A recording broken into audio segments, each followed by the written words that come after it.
Assalamualaikum warahmatullahi wabarakatuh. Saya Angga Pratama dari kelas B2 atau B Malam. Di sini saya ingin menjelaskan sedikit mengenai sumber daya alam dan lingkungan hidup. Dan yang kedua, konsep pengelolaan sumber daya alam. Yang pertama, klasifikasi sumber daya alam itu dibagi berdasarkan sifatnya. Di sini ada 3 sifat, yaitu sumber daya alam yang dapat diperbaharui, yang kedua sumber daya alam yang tidak dapat diperbaharui, dan yang ketiga sumber daya alam yang tidak pernah habis. Untuk sumber daya alam yang dapat diperbaharui atau renewable resource, sumber daya yang dapat digunakan berkali-kali dan dapat dilestarikan. Sebagai contohnya yaitu tanaman, tumbuhan, dan hewan. Untuk tanaman seperti padi, pohon seperti pohon-pohon yang dapat digunakan untuk kebutuhan manusia seperti pohon jati dan lain-lainnya. Untuk hewan contohnya adalah sapi, kambing, ayam yang sering dikonsumsi oleh manusia. Lalu sumber daya alam yang tidak dapat diperbaharui atau renewable resource itu dibagi menjadi 2 cara untuk melestarikannya, yaitu yang pertama melalui sistem reproduksi. Itu biasanya difungsikannya oleh hewan. Jadi dia mereproduksi untuk dapat berkembang biak atau dapat melestarikan diri sendiri. Lalu yang kedua melalui siklus. Siklus itu biasanya difungsikan untuk pepohonan, tumbuhan, dan lain-lain. Lalu yang berikutnya sumber daya alam yang tidak dapat diperbaharui atau non-renewable resource. Sumber daya alam yang tidak dapat habis dan tidak dapat dilestarikan. Sebagai contohnya intan berlian, emas, batu bara, dan lain-lain. Lalu yang berikutnya sumber daya alam yang tidak pernah habis atau non-renewable resource. Ini sebagai contohnya adalah sinar matahari, air, udara, dan lain-lain. Mengapa ini tidak dapat habis? Karena ini stoknya tidak terbatas atau ini dapat digunakan berkali-kali, karena ini setiap harinya selalu ada di dunia ini. Yang kedua berdasarkan jenisnya. Ada 2 jenis, yaitu sumber daya alam hayati atau biotik. Yang kedua sumber daya alam non hayati atau abiotik. Untuk sumber daya alam hayati yaitu sumber daya alam yang berasal dari benda hidup seperti hewan dan tumbuhan. Lalu sumber daya alam non hayati atau abiotik itu sumber daya alam yang berasal dari benda mati seperti contoh yang tadi yaitu intan berlian, batu bara, dan emas. Yang terakhir berdasarkan penggunaannya. Ada 2 bagian, yaitu sumber daya alam penghasil bahan baku, yang kedua sumber daya alam penghasil energi. Sumber daya alam penghasil bahan baku adalah sumber daya alam yang digunakan untuk menghasilkan atau mengolah benda lain. Lalu yang kedua sumber daya alam penghasil energi. Sumber daya alam yang digunakan untuk menghasilkan energi seperti air untuk membangkitkan listrik, lalu sinar matahari. Yang berikut pembahasannya adalah pengelolaan sumber daya alam. Pengelolaan sumber daya alam memiliki 2 konsep, yaitu prinsip berwawasan lingkungan dan berkesinambungan. Lalu yang kedua prinsip 3R. Yang pertama yang akan saya bahas adalah prinsip berwawasan lingkungan dan berkesinambungan.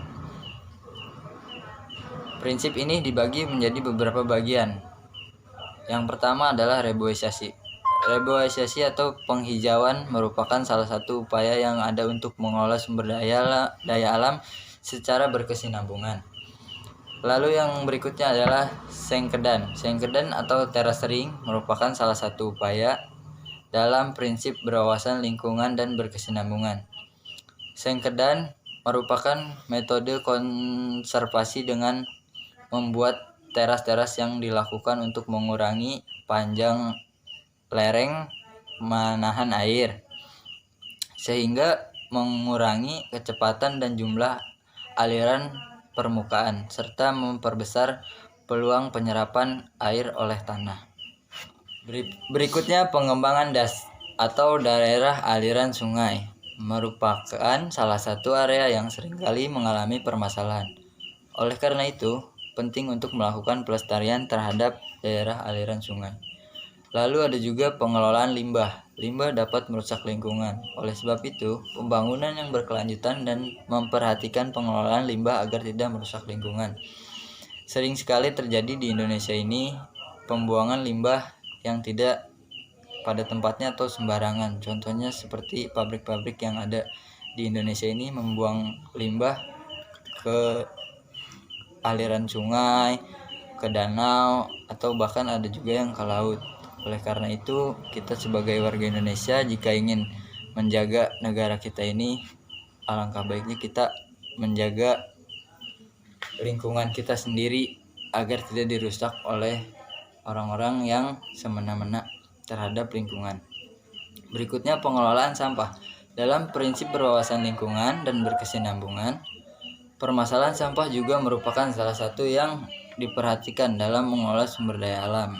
Sudah sering sekali terjadi di Indonesia ini, atau bahkan sekarang hampir seluruh Indonesia membuang sampah tidak pada tempatnya. Sangat mudah ditemukan contoh-contohnya di berbagai daerah untuk pembuangan sampah yang sembarangan. Oleh karena itu, kita sebagai generasi muda harus menghilangkan kebiasaan buruk tersebut. Kita harus lebih giat untuk menjaga lingkungan kita sendiri, karena ini sangat penting untuk generasi kita berikutnya agar bumi tetap lestari. Berikutnya mengenai prinsip 3R. Yang pertama, prinsip mengurangi. Prinsip ini merupakan bahwa dalam mengelola sumber daya alam kita harus berusaha menggunakan seminimal mungkin dan tidak dihabiskan. Jadi kita itu harus memaksimalkan segala sesuatu yang kita gunakan agar tidak menjadi limbah atau sampah. Berikutnya prinsip menggunakan kembali, atau prinsip ini menekankan bahwa dalam menggunakan sumber daya alam kita harus mengusahakan agar dapat menggunakan kembali satu barang hingga tidak dapat berfungsi lagi.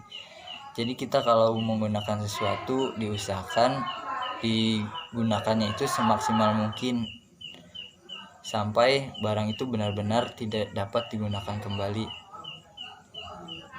Berikutnya prinsip daur ulang. Prinsip ini menekankan untuk mengolah kembali suatu barang agar tidak menjadi sampah. Jadi kalau kita membeli barang atau sesuatu yang dapat didaur ulang, sangat dianjurkan sekali untuk bisa mengolahnya, tidak menggunakan lagi barang-barang yang baru agar tidak memperbanyak sampah di dunia ini. Sekian presentasi dari saya. Bila ada salah-salah kata dan salah-salah mengenai materi yang tadi, mohon dimaafkan karena di sini juga saya dalam proses belajar. Salam lestari. Wassalamualaikum warahmatullahi wabarakatuh.